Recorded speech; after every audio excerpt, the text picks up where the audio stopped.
What's going on, everyone? This is Brandon here in the RevoCruit studio. Today we have one of our RevoCruit Power programs.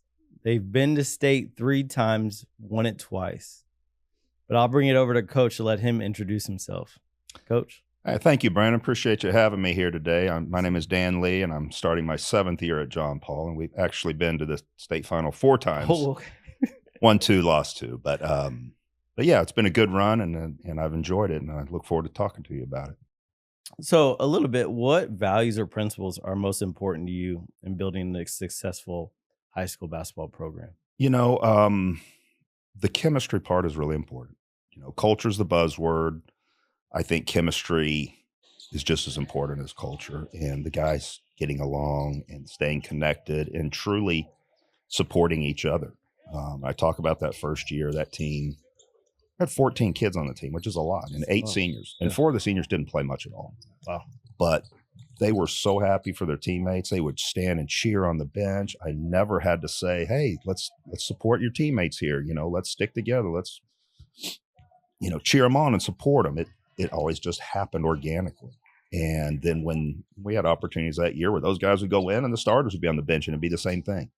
They would cheer for the guys that didn't get to play very much. But I'll tell you what was so important, those guys on the bench, was how they helped us prepare in practice. And they really gave it their all, and they would embrace when I would say, hey, you're going to be the leading scorer, number 14 for this team we're about to play, and here's what he likes to do, and I need you to do this in practice. And they were good enough to really give us a good look. And that was huge, especially in our playoff run, to really prepare us for the games that we needed to win against really top flight competition. So now, it's the 2025-2026 season. So for fans, the community, what is your expectations for the season? I want to make it back to the state tournament. Last year was the first time we haven't been in the state tournament since I've been there. And it was tough. And the kids want to make it to the state tournament. They know the history of John Paul. Certainly in this decade, we've been probably the most successful private school in the state, if I were to guess. And they know that, and they want to put their mark on it. We have a good team this year. They've been working very hard. A good mix of upperclassmen and returning guys that were there last year and came up 1 game short of making the state tournament. And we are expecting to be there at the end of the season. That is my expectation of this team. Sir. So when you look ahead, and again, I think it's been amazing. You've been to state 4 times, so you've already started to create a legacy. What, I guess, would you want to create that legacy by the end of your coaching career at, hopefully, John Paul? Just a championship pedigree, championship expectation. But every year we are looked at as one of the best private schools in the state. Year in and year out, that's what I want us to be known as. People know who John Paul is now. That's not an issue. We had not only the 2 guys in the NBA, we got a bunch of other guys that played at Power 4 conferences and gone on to other colleges too that played at really good levels. And also many players have gone on to be successful in whatever area they're going into in college. But, the championship pedigree, that when you start talking about, hey, who's going to be there this year in private schools, John Paul's going to be one of the first words out of your mouth, the first schools out of your mouth to consider. Very cool. And again, a little bit further, I guess, for this season, what message would you like to share with your players, supporters, and fans as you continue to build the program? Just enjoy the journey, and we talk about that. I talked about that at my parents' meeting. I talked about that with the kids. We all know what the end goal is. It doesn't change. That's to win the last game of the year. But bottom line is there's only 1 team at TAP 6A that's going to win the last game of the year. Yeah. So there's going to be a whole bunch of other ones that don't. But the journey is something to really embrace and enjoy.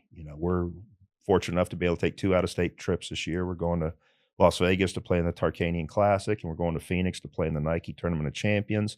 And those are great events for us to go compete at. They have shot clocks. They have teams from California and everywhere out west that we get to compete against.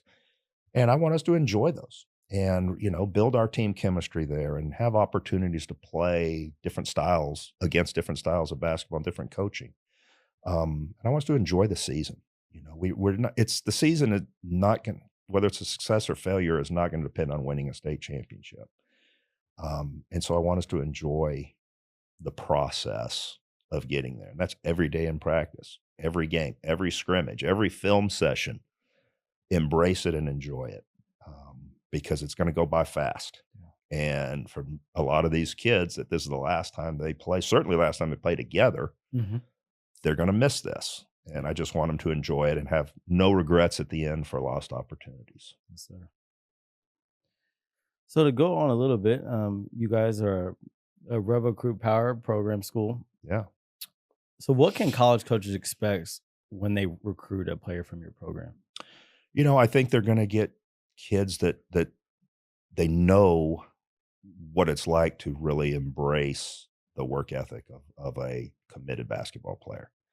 Um, College basketball is a job. It is a job. Literally now, it is a job. There, where if you're Division One, you're getting paid to do it. Yeah. So they have high expectations of you. And even before the NIL, it was a job. The amount of hours that they're putting in, are more than a full time employee most of the time. And the guys, they know that. They understand that. I have guys that play at that level come back and talk to them. Jalen came back and practiced with the guys and talked to them afterwards and took questions from them and really laid it out on the line of what, hey, you want to play big time college basketball, here's what you can expect and here's what you have to do. And I think our guys know that and go in with their eyes wide open. I believe there's probably a little bit less of a learning curve than maybe some other kids that don't understand how time consuming college basketball and all college athletics are, for that matter, but certainly college basketball. Yes, sir. We're excited for you guys to be a Rev Recruit Power program. We're looking forward to your guys' season. So, Coach, thank you again for stopping by the Rev Recruit studio. Again, thank you for your time today. Absolutely. It was a pleasure to be here and a pleasure to visit with you today. Yes, sir. Thank you.